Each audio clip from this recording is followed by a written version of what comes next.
महाराज को सूचित किया जाए कि एक फरियादी उनसे मिलना चाहता है, और वो भी अकेले। यदि वो इस फरियादी से नहीं मिले तो न्याय का हनन होगा। ये सब आप क्या कर रही हैं महारानी? महारानी नहीं, इस समय हम एक फरियादी हैं। महारानी को तो इस दरबार में प्रतिबंध लग चुका है, और एक फरियादी की समस्या का निवारण करना एक राजा का धर्म होता है। आज हम समर सिंह और कर्मा की ओर से आपके सामने सारे तथ्य बता देंगे, ताकि आपको निर्णय लेने में आसानी हो। समर सिंह की बहन की शादी में जहां खुशियां ही खुशियां थी,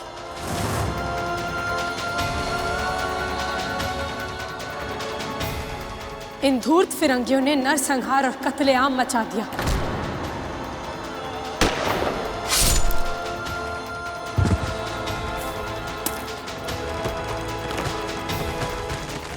ओ भाई, जैसे अपने बहन की शादी में मिठाइयां बांटनी चाहिए थी, इन फिरंगियों ने उसे थूक चाटने पर विवश कर दिया। नहीं तो ये जिंदा नहीं रहेगी। जानबूझकर आपको ग्वालियर भेजा गया, ताकि आपकी अनुपस्थिति में समर सिंह और कर्मा को सरेआम बाजार में दंड दिया जा सके।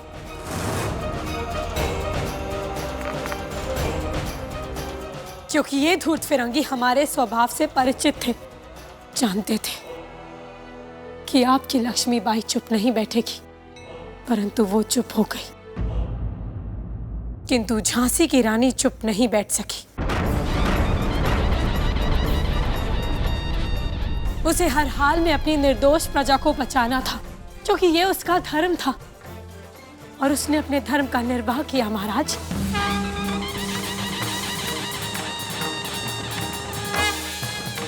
आज पूरी झांसी जिस उत्तराधिकारी की दुहाई दे रही है, उसे मिटाने की मनोकामना रखने वाले यही षड्यंत्रकारी फिरंगी हैं।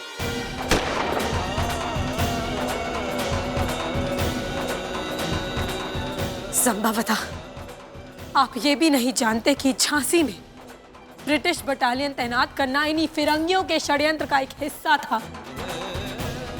समर सिंह और कर्मा झांसी में ब्रिटिश बटालियन तैनात नहीं होने देना चाहते थे, इसीलिए उन्होंने शांतिपूर्ण ढंग से इसका विरोध किया। महाराज, ईश्वर साक्षी है, हमारा उद्देश्य किसी को हानि पहुंचाने का नहीं था। यदि हमारा उद्देश्य किसी को मारने का होता तो यहाँ पे एक भी फिरंगी जीवित नहीं बचता। क्या एक भी जीव घायल हुआ? नहीं ना। तो फिर किस अपराध में ये फिरंगी उन्हें बंदी बनाकर प्रताड़ित कर रहे हैं? क्या शांतिपूर्ण ढंग से विरोध करना अपराध है? हमारी समझ से हमने जो कुछ भी किया वो गलत नहीं था, क्योंकि ये झांसी हमारी है, और हम इन फिरंगियों को उनकी बुरी दृष्टि इस पर नहीं डालने देंगे। अब बताइए महाराज, झांसी की रानी ने जो कुछ भी किया, क्या वो गलत था? बताइए महाराज, अपना न्याय दीजिए। हम झांसी के उत्तराधिकारी को तो नहीं बचा सके, परंतु उसे मिटाने वाले षड्यंत्रकारी को दंडित तो किया जा सकता है ना। बोलिए ना महाराज, आप चुप क्यों हैं? अपना न्याय दीजिए, निर्णय सुनाइए अपना। महाराज, अपना न्याय दीजिए।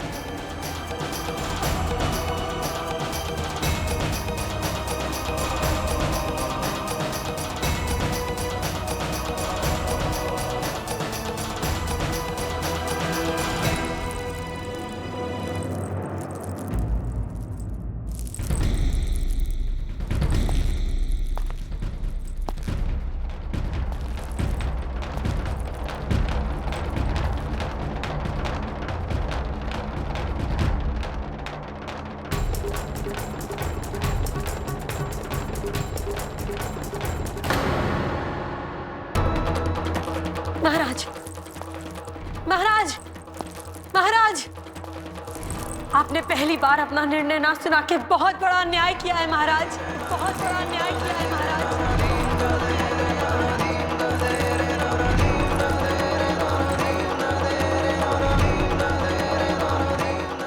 हे देवा,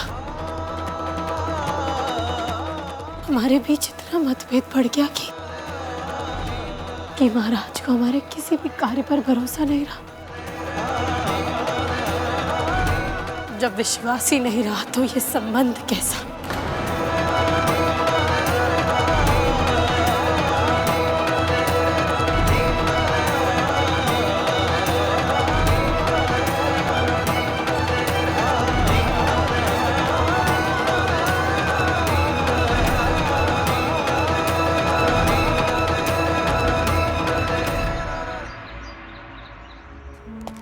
आपने पहली बार अपना निर्णय ना सुना के बहुत बड़ा अन्याय किया है महाराज, बहुत बड़ा अन्याय किया है महाराज। न्यायाधीश हो गंगाधर, ये न्याय है तुम्हारा?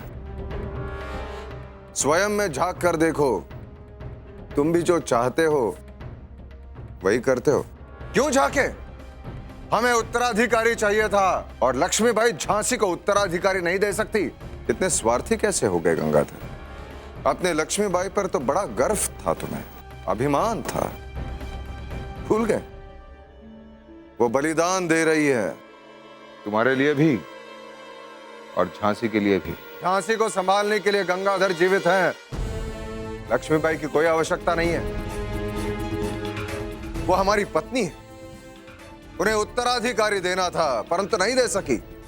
अब मोरोपंत और वैनी साहब के परामर्श को मान लेना चाहिए, दूसरा विवाह कर लेना चाहिए। हमें उत्तराधिकारी चाहिए। क्यों? क्या लक्ष्मीबाई उत्तराधिकारी नहीं दे सकती? भूल गए? दाई माँ ने क्या कहा था? लक्ष्मीबाई दोबारा मां बन सकती है। बंद करो अपना ये उपदेश। हम वही करेंगे जो हमें उचित लगता है। इसका उपदेश झांसी को उत्तराधिकारी नहीं दे सकता। हमारी झांसी हमारे हाथों से छीन ली जाएगी।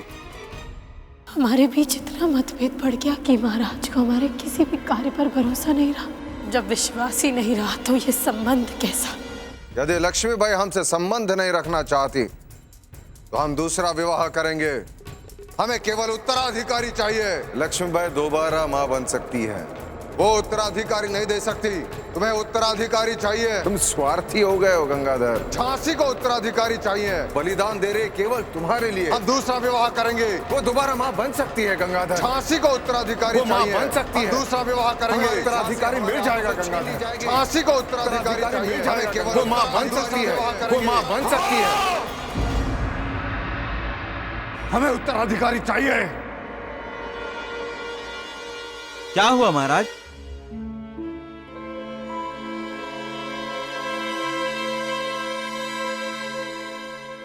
रघुनाथ को बुलाओ।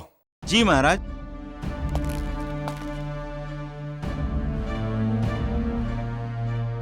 महाराज, हम यात्रा पर जा रहे हैं। जो आज्ञा महाराज, शीघ्र प्रबंध किया जाएगा। परंतु महाराज, अचानक यात्रा पर? जितना कहा गया है उतना ही करो। ये यात्रा गोपनीय होगी।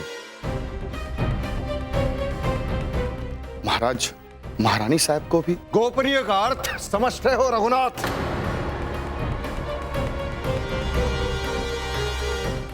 हमें एकांत में निर्णय लेना है। जो आज्ञा महाराज।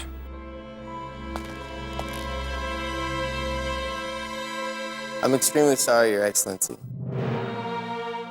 शायद मेरे वजह से आपने और His Majesty में। नहीं, ऐसी कोई बात नहीं है और इसमें आपको क्षमा मांगने की आवश्यकता नहीं। इस समय हमारे पास जो कार्य है उसे पूरा करना महत्वपूर्ण है।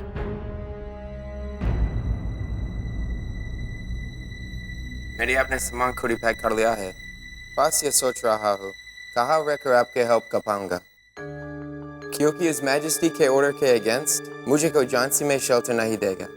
मैं पब्लिक प्रोसिक्यूटर नहीं हूँ, बल्कि झांसी की रानी के लिए पर्सनली केस लड़ रहा हूँ। जॉन साहब, इस मुकदमे में लक्ष्मीबाई ने आपको अधिवक्ता के रूप में अधिकृत नहीं किया है, बल्कि ब्रिटिश न्यायाधीश ने अधिवक्ता के रूप में स्वीकार किया है। That is correct, but हम ऐसी जगह जानते हैं जहां महाराज के आदेश की अवहेलना भी नहीं होगी और आपका भरपूर स्वागत किया जाएगा। कहा